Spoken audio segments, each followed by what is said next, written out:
When we first open up FL Studio and we click on our channel rack option, which is right here, I'll click out of it. We start from the beginning. Our channel rack has 4 primary elements when it first starts. These are the defaults within FL Studio. We have our kick, clap, hat, and snare. This is our channel selector. This is our step sequencer. This is the swing module, which allows to add a swing element to your entire project.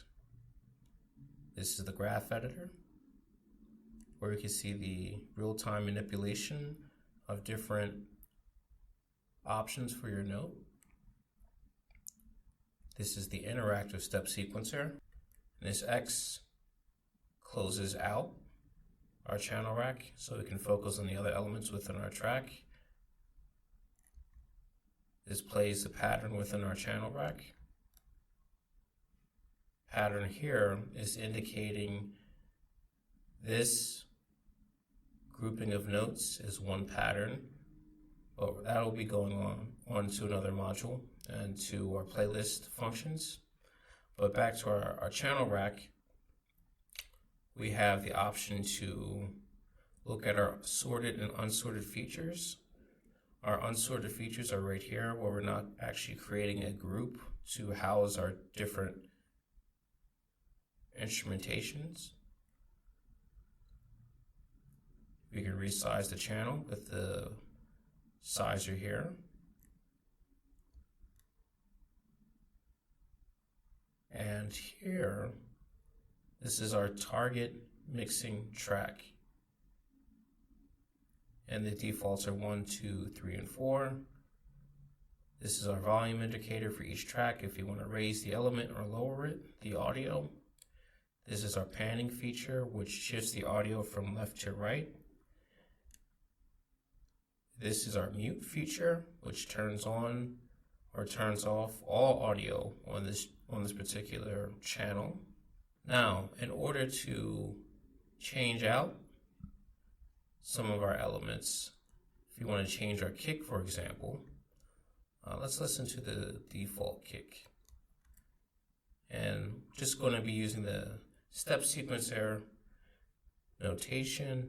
So we left click with our mouse here, and then we'll add another distant,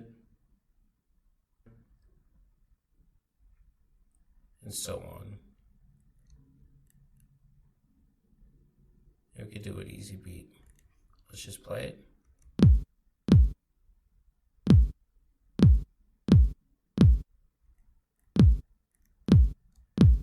That's just some audio to go in there. Now, to replace an element, we want to add a different kick, for example. We hold, we left click on the kick in our packs.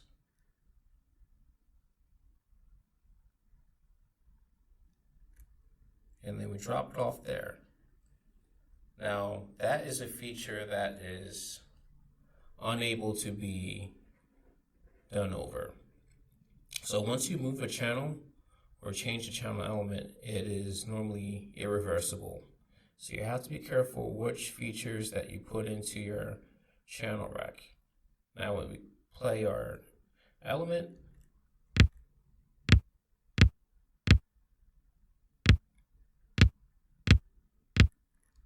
pretty different sound. It's a different kick. And that's how you change and replace the elements within your packs. Now the default packs are indicated here when you first open up FL Studio. These are all the stock features, the stock elements within our packs instrumentation. And you have the basic elements: bass, guitar, keyboard, orchestral, legacy. Here's some additional manipulation that we can go across. We have our piano roll. Our piano roll shows us the exact locations of the notes. We have 4 notes here. These are 4 16th notes. And you'll understand what the 16th note is once we get back to our notation module. But for the channel rack, we have our default is 4 16th notes.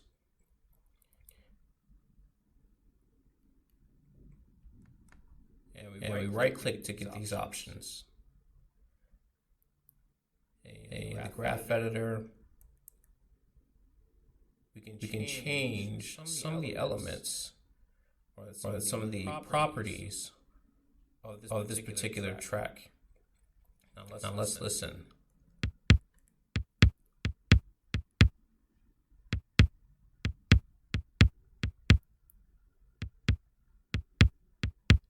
And we can change the pitch, you can change the velocity, we can again adjust the pitch accordingly, but the samples are normally quite clean and don't need that much of a variation or change.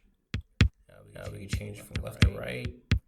It's really up to you and your standards. So just click stop. Going back to the channel rack.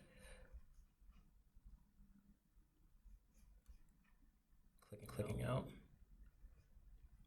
Channel rack options for each instrumental. We have a right click to get to change color, change the icon, load samples, the insert function. We can insert different plugins. So when we use our insert function, we will insert another element into this particular channel. Now let's insert sampler. Now the sampler will take up that spot, but in doing so, it does not have a channel rack assignment for the mixer. So let's change that to 5. Now you're saying, well, how do we get that original grouping back to the way it was? That's quite easy. We hold Alt and then push down with the down arrow. We hold our Alt button and move it down nice and easy so that we can have more of a continuity with our groupings. Now if you want to add something to the sampler and maybe have a more lead melodic instrument, we can choose instruments, say keyboard, and we'll go with piano. Again, you left click and drag over to our sampler. The sampler is now taking that information from that visual instrument or virtual instrument, and now the piano is up and active for our channel rack. Now additionally, a few other options we have are to say that maybe you want to have 2 pianos, or you want to have another element copy the piano notes, and you don't want to necessarily copy everything over. Well, that's pretty easy to do. We hit our clone button.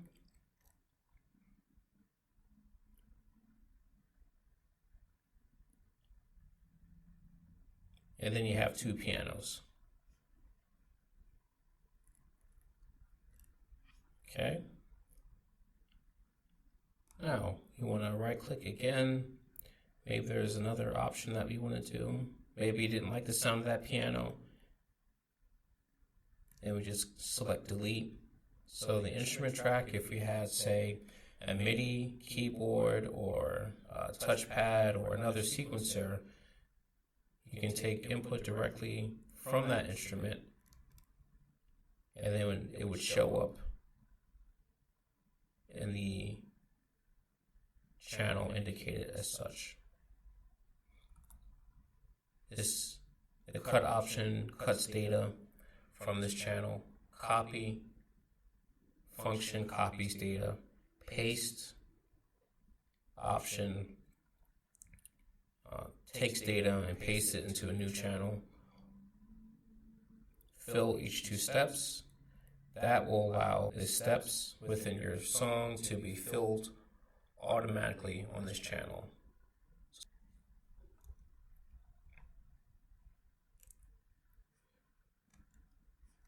Let's go back to the indicator. Let's rotate left. That shifts notes over to the left. And rotate right. That moves notes over to the right.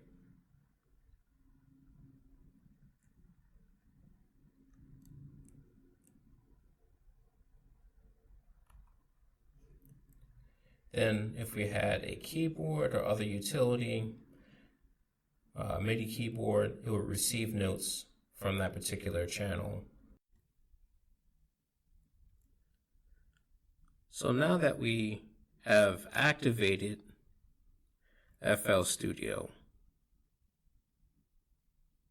what do all these controls and knobs and buttons mean? So this section is going to be a brief overview. Now, as we get more into the control features within FL Studio, we'll simply go step by step to really see what is happening.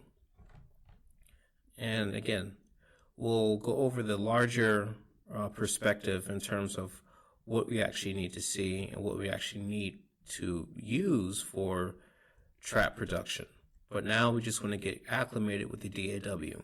Now, a DAW is a digital audio workstation for short, and that's the acronym's definition.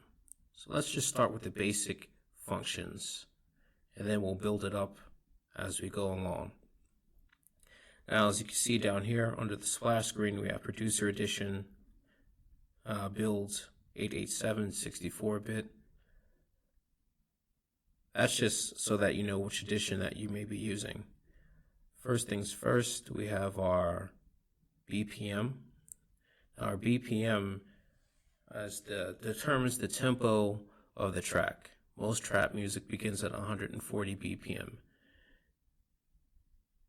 Now, BPM stands for beats per minute. And I'll explain that later on as we go. But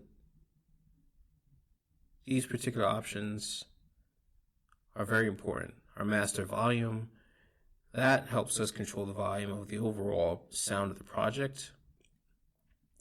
Our pitch changes the frequency of our particular project. Our pattern mode and our song mode. When the control up here is orange, that means it's going to loop or play one particular section. When we play our song section will play through the entire piece of the project. So that could be 4 measures or 40 measures. It plays the entire selection through. This is our play button, our stop button, our record. This is great for automation, for recording MIDI or keyboard or other electric instruments such as a drum machine. This is our song position indicator. This is our metronome, which is used for counting time. This is a timer for playing. This actually helps you wait. This allows FL Studio to wait on the user to start playing or adding input from a MIDI controller or external controller. This gives us a countdown before we actually start our live recording by pressing our red button. So it gives you a time to do a 3, 2, 1, and then you start playing your input. This is dubbing for blending vocals. This records loops, this feature. This allows you to use your keyboard as a piano in lieu of a piano versus having a actual MIDI keyboard or live keyboard or larger keyboard. This scrolls through our time. This allows the step sequencer to be edited.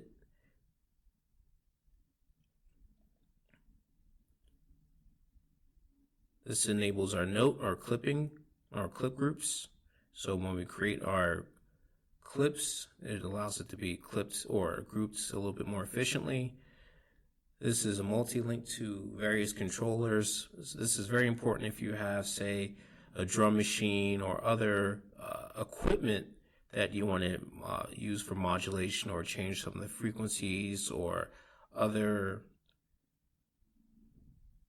options on this particular piece of hardware. This will allow you to link those controllers and knobs.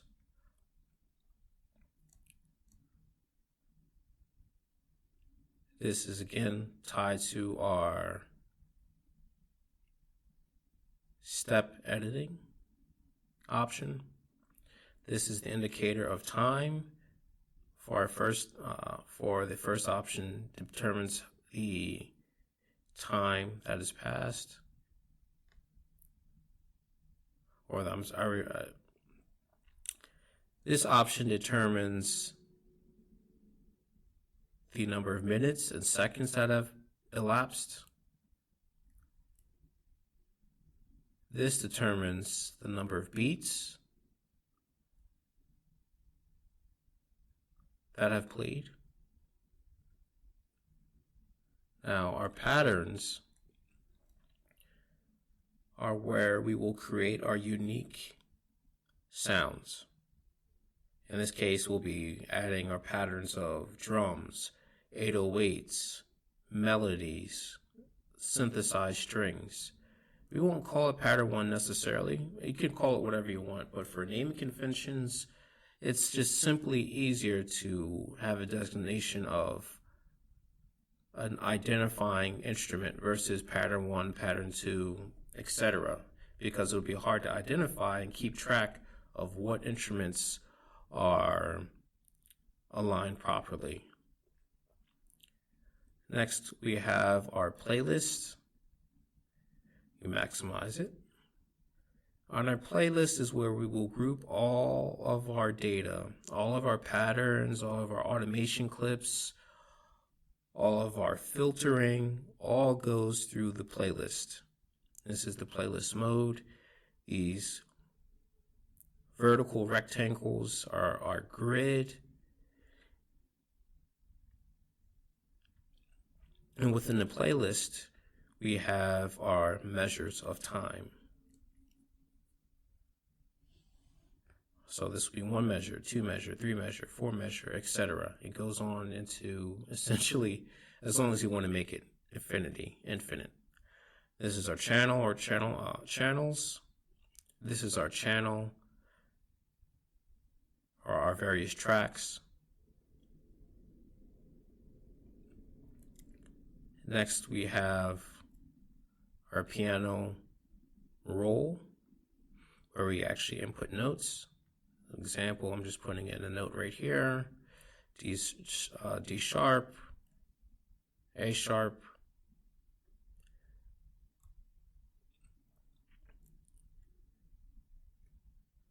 Next, we have our channel rack. This is where our elements will be stored, whether it be WAV files or plugin or VST. That's where we will keep most of our elements that we want to modify and manipulate. This is part of the step sequencer inside of this channel rack.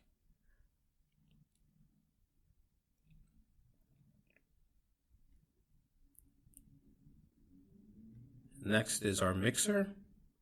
So if you ever see a documentary or an old school movie where you have someone in the 40s or 50s and they're recording music, well, this is what the mixing engineer would use. So each mixer represents an input from the channel rack that gets route it from there to here, and we can add different variations to each sound. And within our mixer, we have our master volume and our master element that can be used to modify the entire sound. And we'll go over mixing in greater detail, but the mixer channel or the mixer option is here for this button. Our next button is our browser, which is over here. Now our browser houses many of the different elements that we want to add to our projects. And we'll go over in greater detail of what the browser does, but this is just showing you which button does what in the toolbar. Next we have the plugin picker. Open our projects. So we don't have many patterns or projects picked out yet because this is a blank channel. And to get out of this option, we just right click that. Now we're back to our regular channel view. So let's go back. That's our project picker. Again, we don't have any projects picked out or plugins picked out. So this is our open plugin project picker.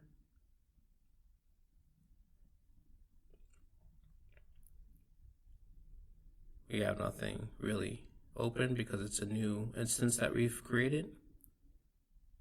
This is a tempo tapper. It helps us tap out our tempo. That's if you're listening to maybe a sample and you want to figure out the BPM, the beats per. So this is for the tempo tapper. So this is the tempo tapper. It helps you tap out the tempo of a particular song that you may be listening to that is not in the DAW, but you may be listening to a sample through your headphones or what have you, and you want to kind of figure out the tempo. This will help you with that option. This would be great for an MPC controller that you've added. So this allows more of a physical input versus typing in the information. You can actually touch the pads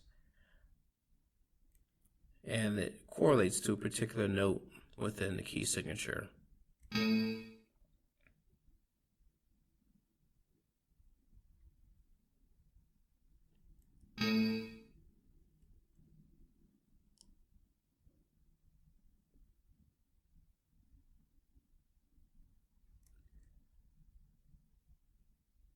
This is a controller function. You can use this function to maybe use, say, if you have an MPC that you want to plug in or a drum machine, you can use that to link up kind of, and it correlates with this, the multi-link to controllers. You can use this as an input for additional,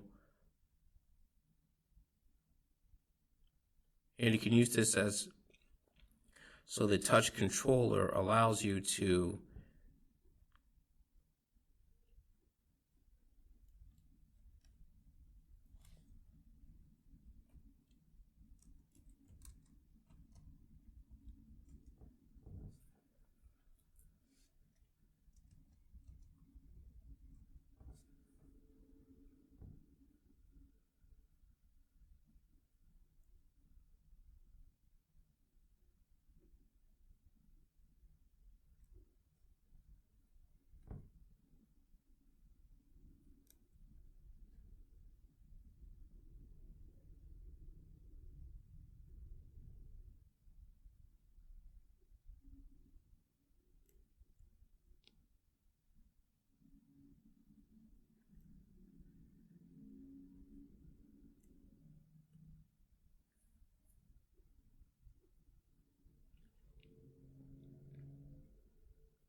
What is good, guys and girls? It's your boy Justin Amoe, and this is probably like the bougiest video ever because I had today I want to talk to you guys and girls quick, around or something. You can see I touched there.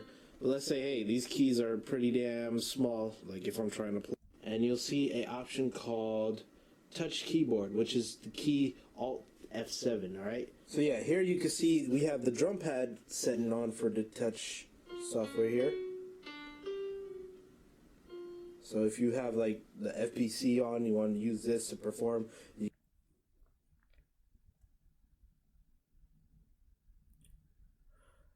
So this is for the View Touch controller.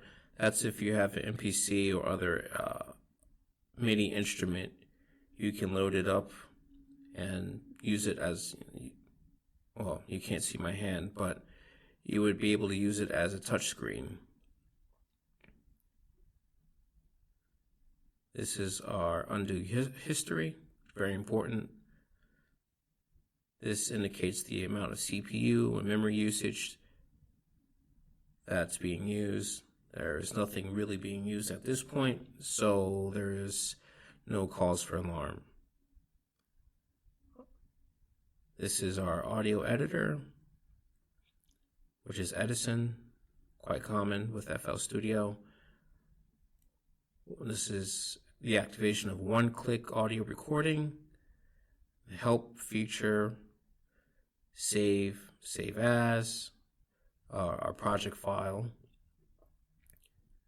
render audio file. So this is what is known as sending or bouncing audio to MP3, WAV, what have you. And this is the view project info selection. That will give you information on this particular project, when it was created, etc. And that was a brief overview of the functions within FL Studio. And now we'll go over the more detailed functions needed for creating FL Studio based trap melodies.